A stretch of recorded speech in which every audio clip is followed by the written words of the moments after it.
โดยสบายดีซีเบอร์ทุกคนเด้อยินดีต้อนรับทุกคนเข้าสู่ช่อง YouTube ของสาวบุญเปียงสาวลาวคือเก่ามาพบกับสาวบุญเปียงในมื้อนี้กำลังเตรียมโตวเนาะสิไปหาสาวโสดสิพาหนุ่มโสดหรือว่าคนที่บ่มีคู่มีคิงเนาะกำลังหาคนคุยกำลังหาแฟนเนาะประมาณนี้ไปหาสาวโสดเปิดใจซึ่งว่าสาวโสดคนนี้สาวบุญเปียงเองก็ยังบ่เคยถ่ายทำเพิ่นจักเทื่อเด้อทุกคนข้อมูลของเพิ่นนี่ก็ยังบ่ทันฮู้หยังจักอย่างมีแต่ว่าสิขออนุญาตไปโอ้ไปลมหรือว่าไปถามพร้อมกันกับ FC เทื่อเดียวเนาะแนวใดก็ฝากกดไลค์กดแชร์กดติดตามให้สาวบุญเปียงเลยเด้อถ้าหากว่าคำเว้าคำจาหรือว่าพฤติกรรมใดในคลิปบ่เหมาะสมเนาะทางสาวบุญเปียงเองก็ต้องขอโทษขออภัยไว้ก่อนเด้อทุกคนเด้อสำหรับช่องทางติดต่อสาวโสดแต่ละคนสามารถทักหาทางสาวบุญเปียงได้ทางเฟซและก็ไลน์ทักมาหาสาวบุญเปียงก่อนเนาะและทางเฮาสิแนะนำให้เนาะทุกคนสำหรับช่องทางติดต่อสาวโสดแล้วคนใดที่ว่าคนหา ID ไลน์ของสาวบุญเปียงเนาะแล้วมันบอกว่าไม่พบผู้ใช้แนะนำให้สแกน QR code ไลน์มาเด้อทุกคน QR code ไลน์ของสาวบุญเปียงสิแปะไว้ให้ตามในคลิปเนาะในคลิปจะมีทุกๆคลิปตั้งแต่ตอนต้นเลยเริ่มตั้งแต่ตอนต้นคลิปจะปาไว้ให้ประมาณ4-5 นาทีจะแปะไว้ให้เนาะสามารถไปสแกนได้โดยแบบว่าสะดวกเนาะทุกคนโดยความสะดวกสบายสามารถสแกนได้เลยเนาะโดยมีแต่ว่าไปหาสาวโสดกันก่อนเนาะทุกคนเพื่อว่าบ่เป็นการซักษาเสียเวลาโอ้ยสบายดีโดยสบายดีสาวโสดหน้าใหม่เนาะผู้เจ้าผู้งาม เก่งบ่คือเวลาคุยกันนี่แบบบ่ต้องเก่งเนาะคือเฮาแบบว่าคุยกันเล่นธรรมดานี่แหละโดยแนะนำตัวแน่น้องล่ะชื่อว่านั่นแหละสบายดีชื่อน้องนิโดยน้องนิแม่นบ่โดยนิเนาะโดย ห้องชื่อผิดอายุได้จักปีน้องล่ะอายุ17 ปียังเรียนอยู่บ่ออกแล้วตอนนี้เฮ็ดหยังอยู่ตอนนี้อยู่บ้านเฮ็ดเวียกเฮ็ดงานอยู่บ่โดยช่วยเวียกพ่อแม่เคยแบบว่าไปเฮ็ดงานรับจ้างบ่โดยเคยไปอยู่ร้านอาหารตอนนี้นี่ยังเฮ็ดบ่มาอยู่บ้านแล้วโอ้ความหมายตะกี้น่ะไปเฮ็ดอยู่ไสซะน้องล่ะเฮ็ดอยู่สวรรค์โอ้เฮ็ดอยู่ลาวเฮานี่เนาะแต่ว่าอยู่สวรรณเขตเนาะทุกคนเคยไปเฮ็ดงานอยู่ไสอยู่บ่ยังบ่เคยอยากไปอยู่บ่โดยอยากไปถ้ามีคนติดต่องานมานี่คิดว่าจะไปบ่ไปอยากเฮ็ดงานหยังในใจแบบอยากอยู่แบบในร้านอาหารสุดพ่อกับแม่เพิ่นสิอนุญาตบ่แบบถ้ามีนายจ้างเพิ่นเห็นคลิปเฮาแล้วเพิ่นอยากติดต่อเฮ็ดงานเนาะแบบว่าพ่อกับแม่เพิ่นสิโอเคบ่โอเคเพิ่นสิให้เอาไปบ่โดยให้ไปเคยถามแล้วโดยโอเคเดี๋ยวเว้าเรื่องของเฮาก่อนเนาะตอนนี้นี่โสดบ่น้องล่ะโดยโสดเปิดใจแม่นเปิดใจในมื้อนี้นี่อยากได้คนคุยบ่หรือว่าอยากได้แบบสามีคุยก่อนถ้าว่าคุยถูกใจนี่พร้อมสร้างครอบครัวอยู่บ่โดยผ่านมาเคยสร้างครอบครัวอยู่บ่ยังบ่เคยผู้บ่าวเคยมีบ่เคยมีอยู่คบกันได้โดนอยู่บ่3-4 เดือนรุ่นได้น้องล่ะคือคบกันหน่อยแท้เขาบ่เอาใจใส่นะเขาบ่เอาใจใส่คือแบบว่าเขาบ่ใส่ใจนี่โดยมีก็คือบ่มีเนาะโดยก็เลยน้องล่ะบอกเลิกเลยโดยหรือว่าเขาบอกเลิกเขาเขาบ่เป็นหยังเนาะทุกคนเปิดใจหาคนใหม่หาคนคุยอยากได้ผู้บ่าวอายุประมาณจักปีน้องล่ะได้เบิดบ่จำกัดอายุ50-60นี่ได้บ่โดยเคยเห็นผู้บ่าวอายุรุ่นนั้นอยู่บ่โดย50-60นี่เพิ่นซำใดหั่นนะเคยเห็นเนาะโดยรับได้อีหลีได้โอ้บ่ติได้ทุกคนเด้ยเวลาหนุ่มๆได้ฟังนี่ก็ป๊าดหัวใจก็สุกระซวยแล้ว ตอนนี้นี่17 ปีปลายๆอยู่บ่หรือว่าหากันเต็ม หากะเต็ม17เลย โอ้ก็คบกันหลายปีอยู่เนาะจังสิตกแต่งกันได้ โดย ขออนุญาตถามอยู่อยู่ซาดมีไอ้น้องกันจักคน อยู่กัน6 คน โดยน้องเป็นคนที่เท่าไหร่ คนที่3เลย มีหาเนาะจะว่าเนาะมีหาคนบ่ 6 6 แต่ว่าอยู่น้ำป้า เจ้า พ่อแม่ หาอยู่น้ำปลานะ โดยพ่อแม่แยกย้ายกันแล้ว โอ้พ่อแม่แยกทางเนาะทุกคน โดย อยู่น้ำป่าพ่อแม่นี่คือเพิ่นบ่ได้ยืนเงินยืนคำเลยมอง บ่มีแต่พ่อ เออ โดนๆแล้วหายเทื่อหนึง เออเฉพาะเจ้าจังเฮ็ดเวียกแต่น้อยเนาะ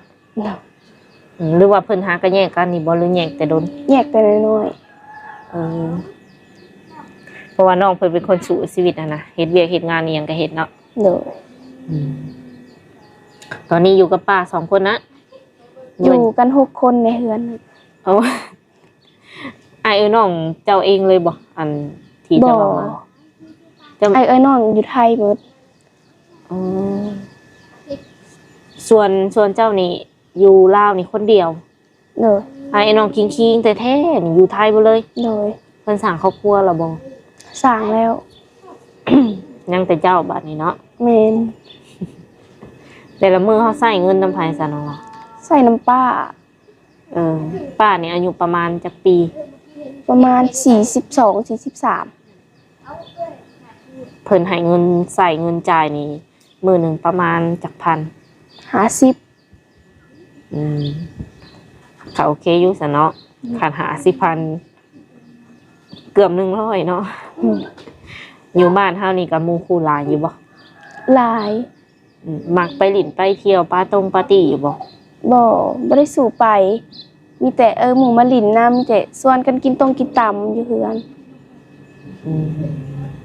กลางคืนนี่บ่ได้ไปเลย โดย เป็นอะไรย่านได้จังได ย่าน คือว่าบ้านเฮานี่มันก็ใกล้ในเมืองอยู่เลยเนาะ โดย คันไปหลินนี่ก็ง่ายๆเนาะ แม่น ตั้งแต่ไปสาวมานี่เอาความตรงนี่บ่เคยไปเลยจักดิ เคยไปอยู่เทื่อหนึง เป็นอะไร ไป ม่วน วัน บ่ เกิดหมู่ ม่วนบ่ โดยม่วน ม่วนเพิ่นว่าเนาะทุกคนกลางคืนนี่นอนประมาณจักโมงเนาะล่ะ ประมาณ8 โมง 9 โมงนี่แหละดึกสุด โดยที่นี่ถามว่าผู้บ่าวเพิ่นอยากคุยน้ำเฮานี่ก็คุยได้ทางใด โดยทางวันแอป อันเดียวนี้ โดย เฟซไลน์มีบ่ โดยมี ส่วนไลน์เพิ่นสิลินเฟซกับไลน์เด้อน้องละเด้อวันแอปเนี่ยเพิ่นจะส่วนหน่อยเพิ่นสิลินนี่ โดย มีแต่ว่าคันน้องยังบ่มีไลน์ก็รบกวนตั้งไลน์ไว้เด้อ โดย น้องละเคยเปิดใจแล้วบ่อันนี้ ยัง มื้อนี้เป็นครั้งแรกบ่ แม่น อ่า ครั้งแรกในชีวิตเลย ตื่นเต้นอยู่บ่ ตื่นเต้น ครั้งแรกในชีวิตเพิ่นว่าคิดด้นบ่จังออกมาเปิดใจแนวนี้ โดยกระดนตื่น มื้อนี้นี่ถือว่าร่วมความกล้าได้แล้วก็ออกมาเปิดใจเลย โดย ป้าเพิ่นรับรู้บ่ ฮู้ อนุญาตแล้ว อนุญาตแล้ว ยันมีปัญหาตามหลังเนาะเดี๋ยวสิว่าร้านเพิ่นออกมาเปิดหลังมาเปิดใจ ส่วนลายแบบ ส่วนลายนี่คุยแต่กับผู้บ่าวแถวบ้านแถวอย่างนี้บ่ โดย เคยคุยบ่ผู้บ่าวแบบอยู่ไทยหรือว่าต่างประเทศ ยังบ่เคยเลย ในใจนี่คุยได้อยู่บ่ คุยได้ ใกล้ๆนี่คุยได้บ่ โดย อืม ได้หมดเลย ถ้าว่ามีคนที่เพิ่นเอ็นดูเฮาเนาะ โดย เพิ่นพร้อมที่จะดูแลพร้อมที่จะซัพพอร์ตน้องและอยากให้น้องนี่คบกับเพิ่นผู้เดียวหั้นนะบางคนเพิ่นก็อยากเอาไปอยู่นำอหย่างประมาณนี้ มาตบมาแต่งเอาไปอยู่นำจังซี่นะคิดว่าแนวใด ได้เลย คันเพิ่นพร้อมนี่น้องก็พร้อมบ่ พร้อม โดย เพิ่นอยากให้เฮาซื่อสัตย์อยากให้เฮาเปิดเผยกับเพิ่นนี่ก็ได้บ่ โดยได้ น้องหลายอย่าคือคนแบบว่าต่างประเทศเนาะ หรือว่าจะเป็นลูกครึ่งบ่ บ่ พ่อกับไทยพ่อกับลาวแม่กับลาวนี่บ่ โดย น้องเพิ่นอาจจะเว้าบ่ค่อยหลายเนาะทุกคนเนาะอาจจะยังตื่นเต้นอยู่เด้อเนาะบ่ว่ากัน สำหรับหนุ่มๆคนใดก็คืออยากทักคุยอยากจีบอหยังก็สามารถทักเข้ามาได้เนาะในที่นี่ถ้าว่าเพิ่นอยากเห็นหน้าเห็นตาอยากเห็นตัวจริงเจ้านี่มาได้บ่ มาได้ มาแบบเซอร์ไพรส์ก็ได้บ่ โดยได้ อันนี้เป็นบ้านเจ้าเลยบ่หรือ บ่ แนวใด เพื่อนเฮาจะลงไปหลุมอีก อืม อันนี้มาหลินเฮือนหมู่ โอ้ซั่นบ่ถ้าสมมุติว่าสิมาหาเจ้านี่แบบบ่มาแบบเซอร์ไพรส์เนาะคือสามารถไปหาได้อยู่เฮือนเลยบ่ โดยได้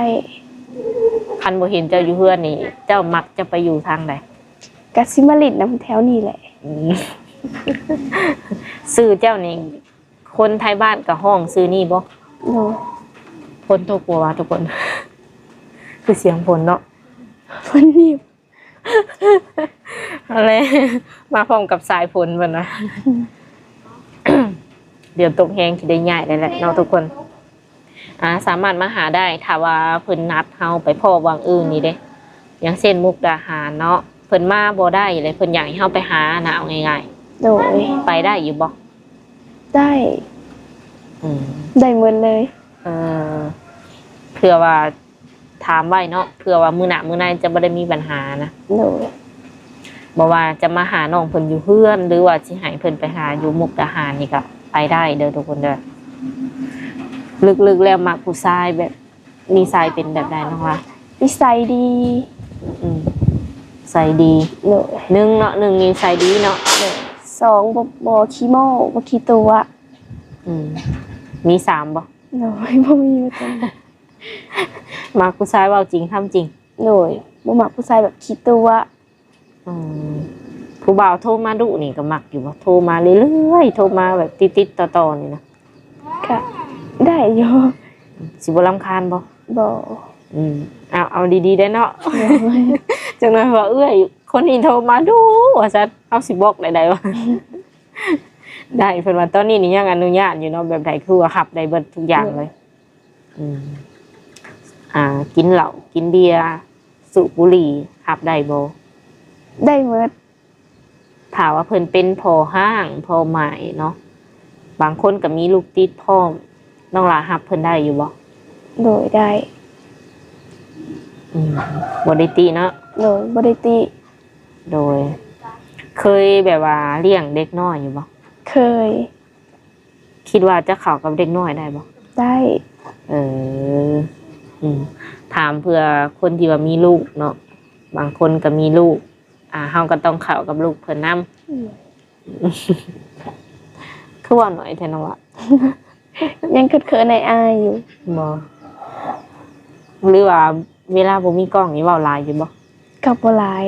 ก็เป็นแบบนี้เลย โดย เออ คือเพิ่นโทรมานี่ก็สิกล้าเปิดกล้องให้เพิ่นเห็นหน้าอยู่บ่ โดยกล้า อืมเพิ่นวิดีโอคอลมานี่ก็คือพร้อมที่จะเปิดเผยเนาะให้เห็นหน้าเห็นตา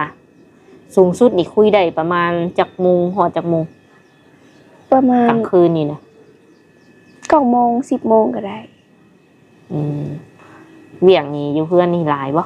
กับบ่หลายมีแต่หนึ่งข้าวล้างถ้วย ปัดเฮือนถูเฮือนแล้วก็แล้ว เฮ็ดอยู่เฮ็ดกินเป็นบ่เนาะ เป็นมาเลย เอออายุน้อยแต่ว่าเก่งเนาะเออ เฮ็ดอยู่เฮ็ดกินได้เฮ็ดกินแซ่บอยู่ที่เนาะว่ะ โดย อืมเฮ็ดกินให้เฮ็ดกินให้ป้านั่น โดย คือมาหลินแล้วนี่เพิ่นก็บ่ได้ว่าแนวใดว่าซะ บ่ เวลาแบบว่า เวลาเฮาสิคบกับไผนี่ต้องให้ผู้ใหญ่เพิ่นเลือกให้บ่หรือว่าเฮาเลือกเองแล้วก็แล้ว เลือกเองเลย เออ คือจะมักแล้วก็แล้ว แม่น ยันว่าต้องให้ผู้ใหญ่เพิ่นสแกนให้เพิ่นเบิ่งให้จังซี่บ่แม่นบ่ บ่เบิ่งเองเลย อืมตัวเองมักแล้วก็แล้วเนาะ มีแต่แนะนำแบบพาเพิ่นมาแนะนำให้เพิ่นฮู้จักแล้วก็ย่าอืม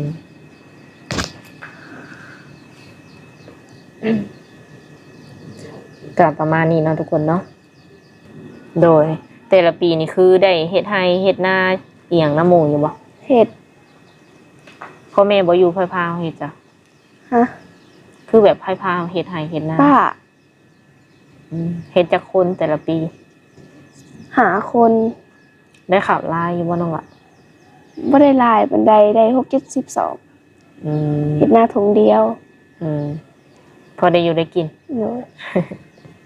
สมมุติว่าเฮาคัดสนสุดๆนี่แบบว่าเฮามีที่พึ่งพาทางด้านการเงินอยู่บ่ บ่ เออเพื่อนที่เฮาอาศัยอยู่นี่เป็นเพื่อนของไผ เพื่อนของป้า เพื่อนเจ้าเองมีบ่ โดยมีแต่บ่ได้อยู่ มันก็ยังสภาพเดิมบ่หรือว่า เก่า เป้เพ เพ เออ เป็นเพื่อนใหม่ เป็นเพื่อนแต่เขารุ่นก่อนๆเนาะ โดย อ๋อคือถามว่าจะไปอยู่นี่ต้องได้แบบว่าอีหยังแปลงใหม่ไปเลยบ่ โดยแปลงใหม่ไปเลย